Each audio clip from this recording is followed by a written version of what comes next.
सभी भक्तों को राधे राधे, हर हर महादेव। तो दोस्तों, कैसे हैं सभी लोग। तो आज हम आपको एक ऐसे मंदिर लेके आए हैं जिसके मात्र दर्शन करने से आप लोगों के सारे दुख दूर हो जाएंगे। दोस्तों, नंदगांव के पास आशीश्वर महादेव मंदिर, ये एक ऐसा मंदिर है जहां द्वापर युग में भगवान शिव बालकृष्ण के दर्शन की आस में समाधि लगाकर बैठ गए थे। जब यशोदा मैया ने भोले बाबा को दर्शन नहीं करने दिए बालकृष्ण के, तो भोले बाबा ने इसी स्थान पर ध्यान लगाया और वह एक समाधि लगा के बैठ गए। जब उसके बाद भगवान कृष्ण ने उन्हें बाल स्वरूप के दर्शन कराए, तब जाके उन्होंने अपनी समाधि खोली। दोस्तों, यह मंदिर ब्रज के 5 प्रमुख महादेवों में से एक ऐसा मंदिर माना जाता है और कहा जाता है कि यहाँ आने वाले सभी भक्तों की मनोकामनाएं पूरी होती हैं। तो मेरे प्यारे भक्तों, आज मैं तुम सबको यह मंदिर के बारे में संपूर्ण जानकारी दूंगा।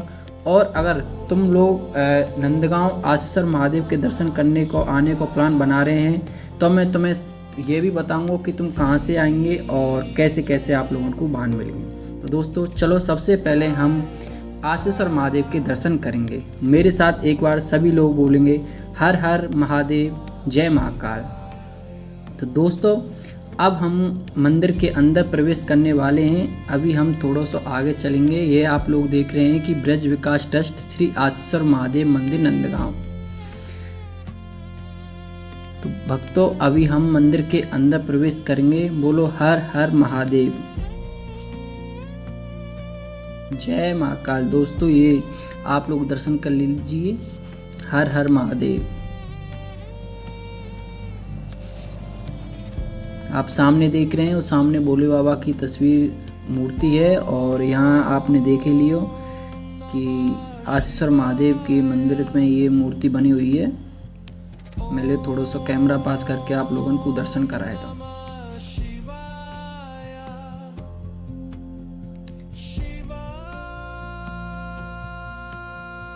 कहा जावे कि या की एक कहानी है कि जब कन्हैया जी गोकुल आए गए बाल स्वरूप में, तो भोले बाबा ने दर्शन करने की इच्छा जताई। तो भोले बाबा भी नंदगांव आए गए लल्ला के दर्शन पाने के लिए। तो जब वह नंदगांव नंद महल जाते हैं, तो वहाँ यशोदा को दिखाई दिए बाबा। तो मैया ने बाबा को बोलो, बाबा के क्या चाहिए तुमको। तो बाबा ने कही कि मैया अपने ना लल्ला के दर्शन कराए दे मोए। तो मैया ने कि मेरो लल्ला अभी सोए रहे हो, तो मैं दर्शन ना कराऊंगी। तो बाबा ने बहुत वो कोशिश करी कि भाई मैया ना दर्शन करा दे, मैं तो बिना दर्शन कराए ना जाऊंगा। तो मैया तुरंत बोली कि मैं तो ना कराऊं अपने लल्ला के दर्शन। माँ यशोदा ने भोले बाबा से कह दी कि मैं अपने कन्हैया के दर्शन ना करने दूंगी, क्योंकि वो तो अभी बालिक है और अगर तो को देखेगा तो डर जाएगा। तो इतने सुनते ही भोलेनाथ बोले, मैया मैं तो बहुत दूर से आया हूँ कन्हैया के दर्शन करने को, कृपया करके अपने लाला के दर्शन वो कराएं। तो मैया ने कह दिया, आप यहाँ से जाइए, मैं अपने लाला के दर्शन तो को ना कराऊंगी। तो आप जब भोले बाबा वहाँ से चले गए तो दर्शन ना कर पाए और उन्हें भोले यशोदा मैया ने उनको महल से बाहर निकाल दिया। तो भोले बाबा ने कहा करो, एक तालाब के पास जाके धुन लगा के बैठ गए। तो जैसे ही जब ये तालाब है जो पहले भोले बाबा यहीं पे उन्होंने अपनी धुन लगा के बैठे, तो जब जैसे ही कन्हैया को पता लगो कि भोले बाबा आए हुए हैं और वो निराश होकर बैठ गए तालाब पे, तो वो रोने लगा जोर जोर से। इतना रोयो कि फिर वो चुप ही ना हुआ। तो काफ़ी टाइम के बाद जब लल्ला चुपने हुए हो, तो तब एक वहाँ गोपी बोली कि मैया कहीं सुबह जो बाबा आए हो, कहीं वहाँ की नज़र तो ना लगी हमारे लल्ला को। तो यशोदा के मन में विचार आया, तो उन्होंने बाबा की खोज करवाई।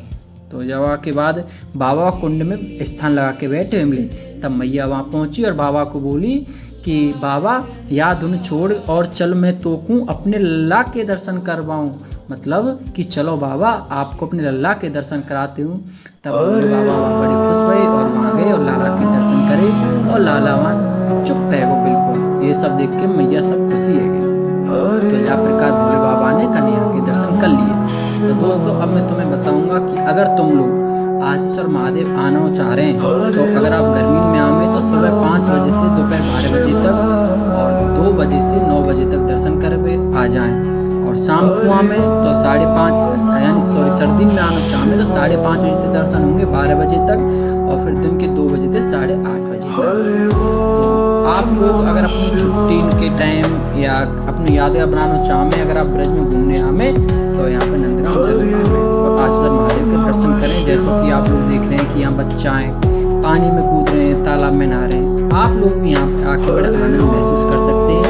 और अगर आप हमारे चैनल पर पहली बार आए हैं तो हमारे चैनल को सब्सक्राइब करें, टूर बाई भक्ति, और कमेंट में हर हर महादेव लिखें। और आप लोगों को दर्शन और ये संपूर्ण जानकारी कैसी लगी, अगर अच्छी लगी हो तो ज़रूर बताएं और अपने दोस्तों को शेयर करना ना भूलें। अगर आप ऐसे ही दर्शन करने के लिए, क्योंकि हम आपको अपने तुमको आशीर्वाद महादेव के दर्शन करा दिए, ऐसे ही ब्रज की संपूर्ण जानकारी हम आप लोगों को अपने इस यूट्यूब चैनल के माध्यम से देंगे।